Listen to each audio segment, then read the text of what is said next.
नमस्कार विद्यार्थी मित्रांनो, सर्वांचं स्वागत आहे आपल्या MPC टाइम्स या यूट्यूब चॅनलमध्ये।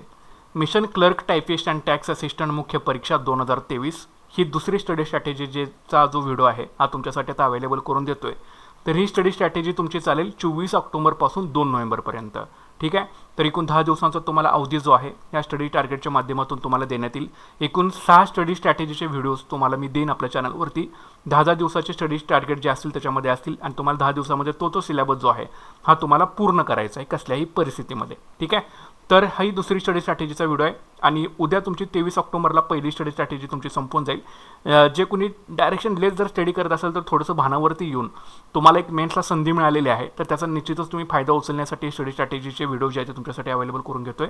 सो थोडंसं दिशा तुम्हाला मिळावी यासाठी आपला हा प्रयत्न आहे। तुमचा स्कोर नक्कीच तुमचा निश्चितच वाढलेला तुम्हाला दिसून येईल, त्याच्यामुळे स्मार्ट स्टडी स्ट्रॅटेजीचा व्हिडिओ तुम्ही नक्कीच आपले सगळे बघत चला। तर 24 ऑक्टोबरपासून 2 नोव्हेंबरपर्यंत ही स्टडी स्ट्रॅटेजी चालेल। तर यासाठी पहिल्यांदा मराठी आणि इंग्रजीची आपण स्टडी स्ट्रॅटेजी बघून घेऊया। तर आधी तुमच्याकडे काही पुस्तक असणं गरजेचे आहेत। मराठी व्याकरणासाठी तुमच्याकडं मोरा वाळिंबे आणि बाळासाहेब शिंदे ही 2 पुस्तकं तुमच्याकडे असणं गरजेचे आहेत, लक्षात ठेवा। आणि इंग्रजी व्याकरणासाठी बाळासाहेब शिंदे आणि पाल आणि सुरी ही 2 पुस्तकं तुमच्याकडे असणं गरजेचे आहेत। आता पाल आणि सुरीचं जर तुम्हाला मेथड लँग्वेज थोडीशी जर डिफिकल्ट वाटत असेल तर तुम्ही बाळासाहेब शिंदेचे इंग्रजी व्याकरणासाठी पुस्तक वापरू शकता, पण कुठल्याही एकाच पुस्तकाची तुम्ही याच्यामध्ये स्टिक राहा। इंग्रजीच्या बद्दल बोलतोय मी, ठीक आहे। तर इथे स्टिक राहिला तर तुम्हाला बरं होईल। मराठी व्याकरणासाठी सुद्धा जर तुम्ही मोरा वाळिंबेचे जर नियम वाचलेले असतील तर बाळासाहेब शिंदेचं पुस्तक फक्त तुम्ही MCQ साठी वापरा, ठीक आहे। म्हणजे जास्त मोठे रेफरन्स ठेवू नका, कारण एक रेफरन्स तरी ॲटलीस्ट चांगलं तुमचं व्हायला पाहिजे, तरी सुद्धा तुमचा स्कोर हा बऱ्यापैकी येऊ शकतो। प्लस तुमच्याकडे मराठी आणि इंग्रजी आयोगाच्या झालेल्या ज्या सर्व काही प्रश्नपत्रिका आहेत प्रिव्हियस इयरच्या, ह्या चॅप्टरनुसार तुमच्याकडे कंपायलेशन असणं तुमच्याकडे गरजेचं आहे। ह्याच्यामध्ये तुम्हाला आता मार्केटमध्ये 2 पुस्तकं अवेलेबल आहेत, एक आहे झिरो एरॉर आणि दुसरं आहे बाळासाहेब शिंदे। तर या दोघांपैकी कुठलंही तुमच्याकडे एक पुस्तक असू दे, काही प्रॉब्लेम नाही। कुठलं तरी पुस्तक तुमच्याकडे असणं गरजेचं आहे, कारण MCQ शिवाय तुम्हाला मराठी आणि इंग्रजीमध्ये जास्तीत जास्त स्कोर हा करता येणार नाही। त्याच्यामुळे प्रिव्हियस इयरच्या क्वेश्चन पेपरचं ॲनालिसिस तुम्हाला करावंच लागेल। आणि एक गोष्ट लक्षात ठेवा, पहिला जो पेपर आहे मराठी आणि इंग्रजी ग्रामरचा एकूण 200 मार्कचा आहे तुमचा, म्हणजे 100 प्रश्न त्याच्यामध्ये 50 प्रश्न हे मराठीचे आणि 50 प्रश्न हे इंग्रजीचे तुम्हाला विचारणार आहेत। आता मराठीमध्ये तुमचा 50 पैकी ॲटलिस्ट 40 प्लस इथं 100% स्कोर करण्याचा सर्वांनी प्रयत्न करा, आणि इंग्रजीमध्ये ॲटलिस्ट एक 30 पर्यंत तरी तुमचा स्कोर जावा, किंवा जर ह्याच्यापेक्षा जर जास्त जाऊ शकला तरी सुद्धा वेल अँड गुड आहे, पण कमीत कमी ॲटलिस्ट 30 तरी तुमचे प्रश्न इंग्रजीमधले बरोबर यायला पाहिजेत, ठीक आहे, प्रश्नाचे। तर हे तुम्ही ह्या करण्यासाठीच आपले स्टडी टार्गेट आहे। तर व्यवस्थित जर तुम्ही सर्वांनी फॉलो केलं तर निश्चितच तुम्हाला एवढा स्कोर जो आहे, म्हणजे एवढे प्रश्न जे आहेत ते सुटतील आणि तुमचा स्कोर हा जास्तीत जास्त पहिल्या पेपरमध्ये खेचण्याचा 100% सर्वांनी प्रयत्न करा। तर आता बघा, तर मराठीसाठी तुम्हाला शब्दांच्या जाती, प्रयोग आणि समास हे एकूण 3 चॅप्टरचं टार्गेट तुमचं आहे। तर हे तुमचं 2 नोव्हेंबरपर्यंत पूर्ण व्हायला पाहिजे कसल्याही परिस्थितीमध्ये, ठीक आहे। शब्दांच्या जाती, प्रयोग आणि समास थोडंसं हार्डवर्क करून हे तिन्हीच्या तिन्ही चॅप्टर तुमचे संपून घ्या। शब्दांच्या जाती, प्रयोग आणि समास, ठीक आहे, 2 नोव्हेंबरपर्यंत संपलं पाहिजे। यासाठी संदर्भ पुस्तकं मोरा वाळिंबे आणि बाळासाहेब शिंदेचे संदर्भ पुस्तक तुम्ही या तिन्ही चॅप्टरसाठी वापरू शकता। एवढंच नाही, प्लस तुम्हाला व्होकॅब्युलरीसुद्धा करायची आहे। मराठीची व्होकॅब्युलरी करायला तुम्हाला काही जास्त वेळ लागणार नाही। दररोज ॲटलिस्ट एक 10 शब्द, समानार्थी शब्द, म्हणी 10 आणि वाक्प्रचार 10 दररोज करा, कंटिन्युअसली करा। एक टाईम फिक्स ठरवून ठेवा की मला या वेळेमध्ये फक्त मराठी आणि इंग्रजीची व्होकॅब्युलरीसाठीच तो वेळ असणार आहे, आणि त्याच्यामध्ये तुम्ही व्होकॅब्युलरी करा, कारण 50 मधले कमीत कमी 7 ते 8 प्रश्न हे तुमच्या व्होकॅब्युलरीवर राहतील, मराठीचे प्लस इंग्लिशचे।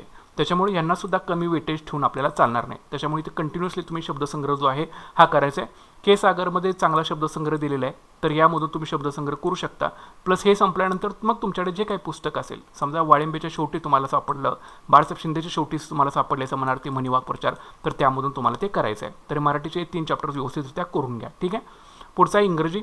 इंग्रजीसाठी तुम्हाला टाईप्स ऑफ सेंटेन्सेस आणि चेंज द व्हॉइस हे 2 चॅप्टरचं टार्गेट आहे। तर हे दोन्ही चॅप्टर तुमचे 2 नोव्हेंबरपर्यंत पूर्ण व्हायला पाहिजेत ॲट एनी कॉस्ट, ठीक आहे। 2 नोव्हेंबरपर्यंत पूर्ण व्हायला पाहिजेत। प्लस जर तुम्हाला नियम बाळासाहेब शिंदेमधून सगळे नियम आधी समजावून घ्या, किंवा पाल अँड सुरीमधून तुम्ही समजावून घेऊ शकता, पण कुठले एक तुम्ही वापरलं तरी सुद्धा चालेल। एकदा तुम्हाला नियम समजले की डायरेक्ट तुम्ही क्वेश्चन आणि MCQ वरती उतरायचं, आणि कशा प्रकारे त्या चॅप्टरवरती प्रश्न विचारलेले आहेत आयोगाने ते बघायचे, त्याचं उत्तर का दिलेलं आहे, म्हणजे विश्लेषण जे आहे, म्हणजे झिरो एरर असेल किंवा तुमच्याकडे बाळासाहेब शिंदेचं पुस्तक असेल, इंग्रजीचे विश्लेषण त्याच्यामध्ये दिलेलं असतं, तर त्याच्यामुळे तो त्या नियम तिथे का वापरला ठीक आहे. आणि पुस्तकातला नियम आणि तो नियम मॅच होतोय का हे सुद्धा तुम्ही बघा. म्हणजे त्या प्रश्नावरून उत्तराकडे गेल्यानंतर त्याचं विश्लेषण 100% तुम्ही करून बघा, तुम्हाला निश्चितच त्याचा फायदा होईल. आणि आयोगाने इतके आजपर्यंत प्रश्न विचारलेले आहेत तर आता त्याच्या पथडीच्या बाहेर ते जाऊ शकणार नाही. ठीक आहे, कारण नियम कोणालाही चेंज करता येत नाहीत, लक्षात ठेवा. त्याच्यामुळं MCQच्या प्रॅक्टिसवरती जास्तीत जास्त भर द्या. निश्चितच तुमचा इंग्रजीचा स्कोर हा तुम्हाला झालेला दिसून येईल. व्होकॅब्युलरी पालन सुरी, बाळासाहेब शिंदे आणि आयोगाचे झालेले पेपर्स याच्यामधून तुम्हाला करायचे आहेत. दररोज 10 समानार्थी शब्द करा, 10 फ्रेजेस आणि 10 इडियम्स, म्हणजे 10 इडियम्स आणि 10 फ्रेजेस म्हणजे वाक्प्रचार आणि म्हणी, आणि 1 वर्ड सबस्टिट्यूशन दररोज 10 करा. परीक्षेच्या एंडिंगपर्यंत तुम्हाला हे करायचं आहे, कंटिन्युअसली परीक्षेच्या एंडिंगपर्यंत. म्हणजे 17 डिसेंबरला तुमची परीक्षा आहे तर 16 डिसेंबरपर्यंत कंटिन्युअसली अशी व्होकॅब्युलरी तुमची राहिली पाहिजे, तरच तुम्हाला व्होकॅब्युलरीमध्ये चांगले गुण जे असतील ते तुम्हाला करता येतील, पाडता येतील. ठीक आहे, त्याच्यामुळे व्होकॅब्युलरी अजिबात इग्नोर करू नका. त्याच्यानंतर पुढचा विषय आहे गणित आणि बुद्धिमत्ता.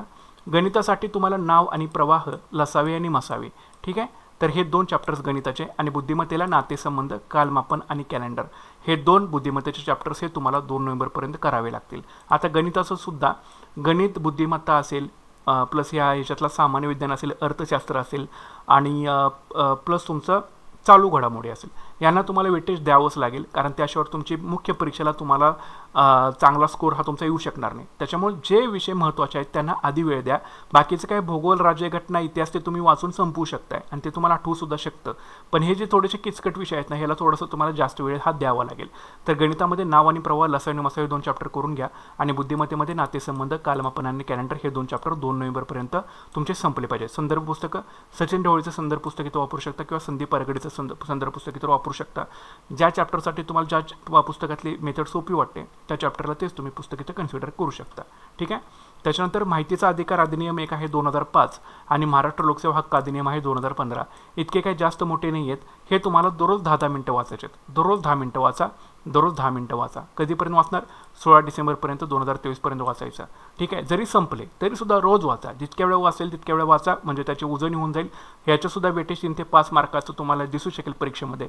त्याच्यामुळं फिक्स असतं, त्याच्यात मार्क तुम्हाला फिक्स मिळून जातील, कारण सायंटिफिक आहे, अधिनियम आहे तो. त्याच्यामध्ये त्यांना काही जास्त इकडे तिकडे फिरता येत नाही. जसं इतिहासामध्ये ते काही विचारू शकतात किंवा सायन्समध्ये ते काही विचारू शकतात, पण इथं जे नियम आहेत, अधिनियम आहेत, ते फिक्स आहेत, लक्षात ठेवायचं.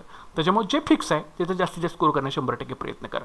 कुठलं एक वापरा, किशोर लवटेचं वापरा किंवा आमिर शेखचं पुस्तक तुमच्याकडे असेल तर, किंवा तुमच्याकडे जर PDF अवेलेबल असेल तरी ती सुद्धा तुम्ही वाचू शकता. ठीक आहे. असंच काही नाही की कुठलं वापरलं पाहिजे, तुमच्याकडे जे काही उपलब्ध असेल मटेरियल ह्याला तुम्ही वापरू शकता. प्लस आयोगाने झालेले जे प्रश्न असतील ह्या घटकावरती विचारलेले ते सुद्धा सोडून द्यावा. कधी कधी रिपिटेशन सुद्धा तुम्हाला झालेलं ह्या दोन्ही घटकामध्ये दिसून जाईल. तर दररोज 10-10 मिनटं तुम्हाला वाचायचं आहे.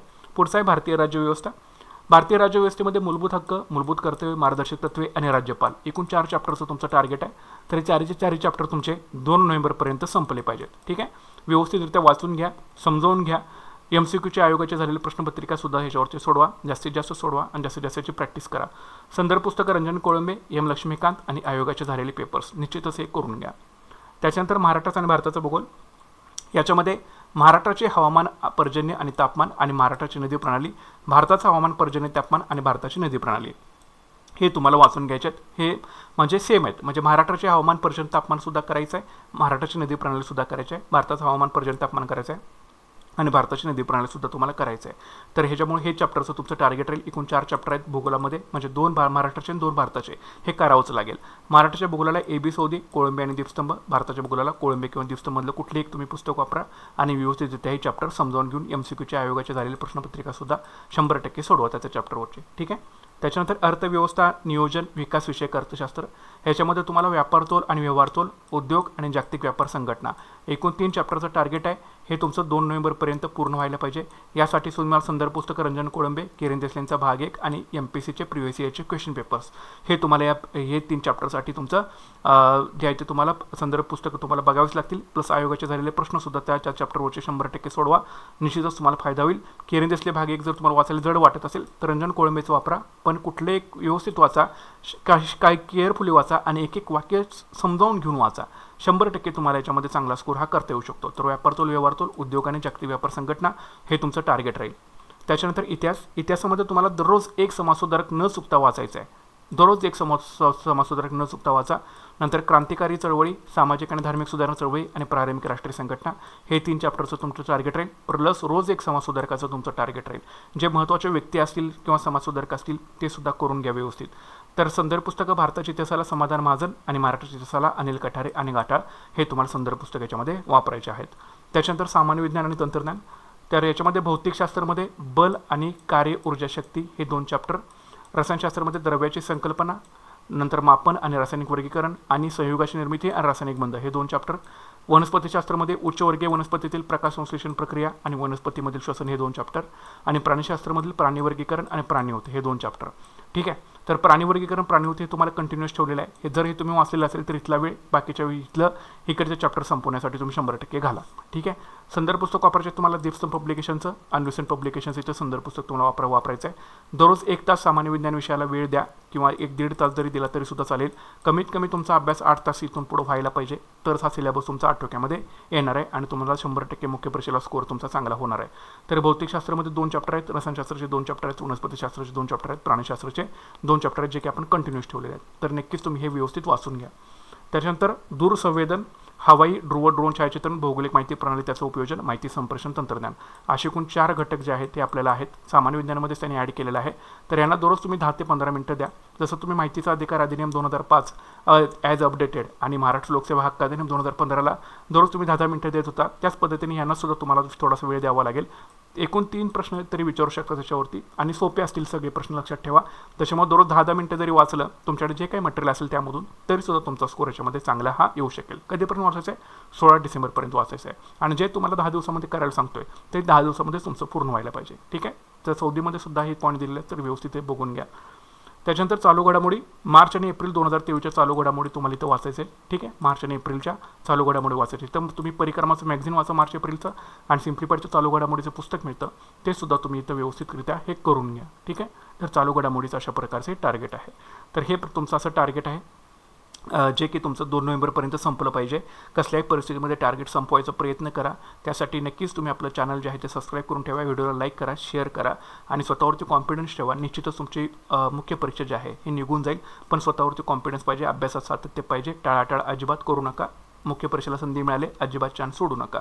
तर भेटूयात पुढच्या आता व्हिडिओ सेशनमध्ये. Thanks for watching guys and all the best.